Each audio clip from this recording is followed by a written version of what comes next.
This is the position you're going to be doing a press from. So you'd have dumbbells in your hands. You're going to have your feet, I would say shins parallel to the ground, if not like heels a little bit higher than knees. And before you do anything, you just have your feet on the wall, toes are pointing up, each ankle, knee, and hip are lined up. You want to feel relaxed to start. So meaning you're not doing anything, you're not tensing, you're not rolling your hips. You have a neutral little space beneath your low back, and you have your upper back in contact. So you want to have the shoulders open. It's going to be the start of your chest press, because if you start on the ground, you don't want to have your shoulders rolled forward. You want to have your chest in a lengthened position so that it could shorten when you press up.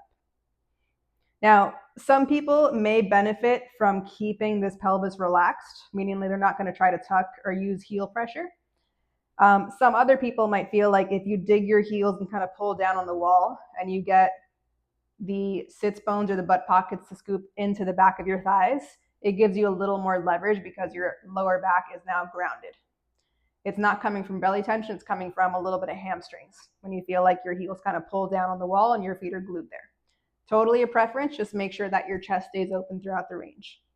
So you would do either both arms pressing, forearms always stay perpendicular to the ground, so elbows under wrist at all times. You come down about here. When you press up, you're going to arc up to go right on top of the shoulders and then back down.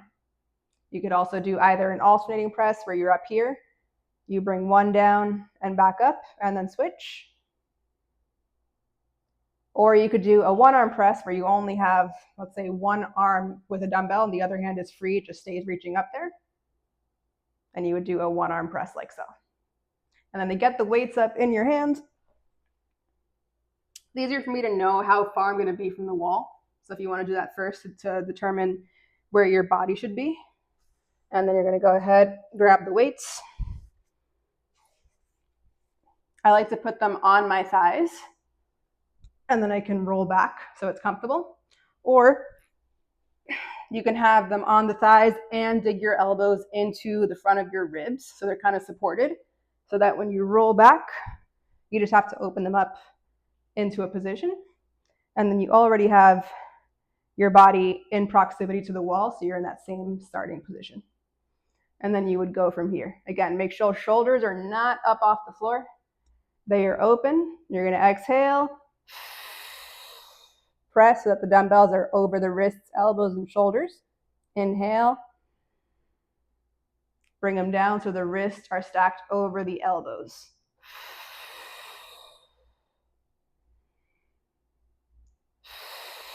Alternating would be one at a time. And if you want to do a one-arm press, you can just keep a free arm reaching. And this would be the one that you are pressing up and down.